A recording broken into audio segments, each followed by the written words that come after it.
ሰላም ለሁሉም መሰረት በመሆኑ ምእመናን ሊጠብቁት ይገባል ሲሉ የምስራቅ ጎጃም ዞን ሀገረ ስብከት ሊቀ ጳጳስና የቅዱስ ሲኖዶስ አባል ብፁዕ አቡነ ዲዮናስዮስ ተናገሩ። የቅዱስ ማርቆስ ዓመታዊ ክብረ በዓል የሃይማኖት አባቶችና በርካታ ምእመናን በተገኙበት በደብረ ማርቆስ ከተማ በድምቀት ተከብሯል። መልሰው ቸርነት ተጨማሪ ያለው በ1872 ዓመተ ምህረት በንጉስ ተክለ ሃይማኖት እንደተመሰረተ የሚነገርለት የመልዕልተ አድባር ደብረ ፀሐይ ቅዱስ ማርቆስ ቤተክርስቲያን ዓመታዊ የንግስ በዓል በክርስትና እምነት ተከታዮች በደብረ ማርቆስ ከተማ በድምቀት ከሚከበሩ ሃይማኖታዊ በዓላት መካከል ተጠቃሽ ነው። ዘንድሮም ሚያዝያ 30 2015 የቅዱስ ማርቆስ ዓመታዊ ክብረ በዓል የተለያዩ የሃይማኖት አባቶችና በርካታ ምእመናን በተገኙበት በድምቀት ተከብሮ ውሏል።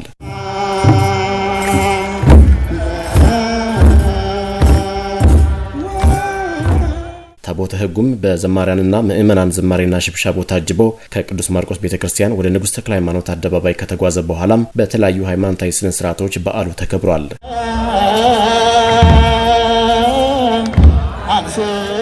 በበዓሉ ላይ መልእክት ያስተላለፉት የምስራቅ ጎጃም ዞን ሀገረ ስብከት ሊቀ ጳጳስና የቅዱስ ሲኖዶስ አባል ብፁዕ አቡነ ዲዮናስዮስ ሚያዝያን በማርቆስ በተለያዩ ዝግጅቶች ለማክበር ዝግጅት ሲደረግ መቆየቱን ገልጸዋል። በዓሉን በርካታ ምእመናን የሚታደሙበት ለማድረግ በትኩረት እየተሰራ ስለመሆኑ አመላክተዋል። ሰላም ለሁሉም መሰረት መሆኑን ያነሱት ብፁዕነታቸው ለሰላም ያላቸውን መልካም ምኞትም አንጸባርቀዋል።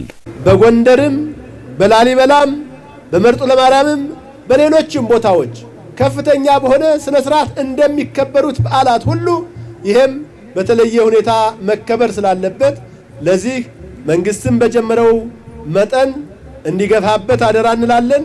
እኛም እንደ ሀገረ ስብከት አጥቢያውም ደግሞ እንደ አጥቢያ ሁላችንም በትብብር እንደምንሰራ ከወዲሁ ለማሳሰብ እወዳለሁ። ሰላም ከሌለ እንኳን አይደለም በዚህ መጠን በዚህ ልክ ለማክበር ይቅርና ከቤት እንኳን ወጥቶ አንድ ነገር ገዝቶ ለመመለስ ያስቸግራል።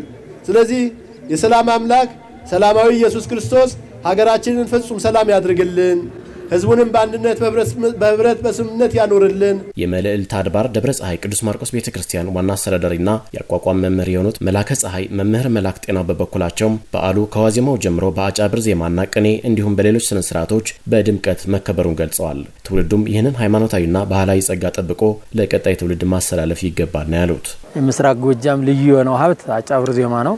በደማቅ ሁኔታ ሌሊቱ ሙሉ ሲገለገልበት ያደረ ነው። በአደባባይ በአውደ ምሕረት የሲደረግ ብሎ የባሉ ፍጻሜ ሆኗል። በብዙ ነገር ልንገፋፋ እንችላለን። በቋንቋ እንለያያለን። በሰፈር በእድር እየተለያየን ብዙ ነገር ተማዳረሳችን ይልቅ ስማችንን ለማስቀጠል የአባቶቻችንን ሐውልት እንዳይጠፋ የአባቶቻችን ስም እንዳይጠፋ ስማችን እንዲቀጥል ይህን ታሪካዊ ነገር ዛሬ እንዳየነው ማስቀጠል ይኖርብናል። አሚኮ ያነጋገራቸው የበዓሉ ታዳሚዎች ሃይማኖታዊ በዓላትንና ትውፊቶችን መሰረታቸውን ሳይለቁና ሳይበረዙ ከትውልድ ወደ ትውልድ ማሻገር ይገባል ሲሉ አስተያየታቸውን ሰጥተዋል። ትውፊቱም በዓሉም እምነቱም ተመሳሳይ እምነቱን አክባሪ ለሀገሩም ተቆርቋሪ እምነቱን ያው ጥሩ አድርጎ ነው የሚያከብረው ህዝባችን።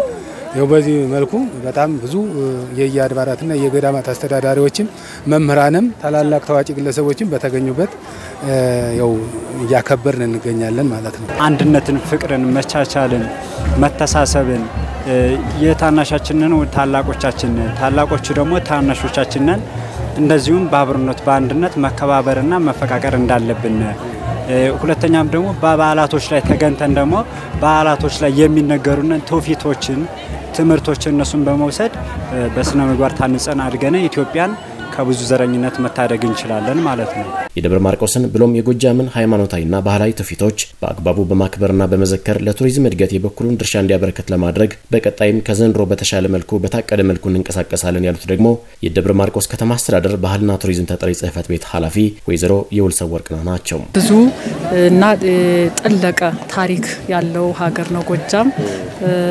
ቱባ የሆነ ባህል ወግ ባለቤት ስለሆነ ቀጣይ እሱን ለትውልዱ አውቆ ለሌላው ማህበረሰብ ለሀገርም ለማስተዋወቅ የታቀደ ክብረ በዓል ነው። ይሄና እያደገ ይሄዳል። ታቦተ ሕጉ ወደ ቅዱስ ስፍራው ከተመለሰም በኋላ በተለያዩ ስነ ስርዓቶች በዓሉ በድምቀት የተከበረ ሲሆን የቅዱስ ማርቆስ ቤተክርስቲያን ያስገነባውና የተለያዩ ቅርሶችን የያዘው ሙዚየምም ተመርቆ ተከፍቷል።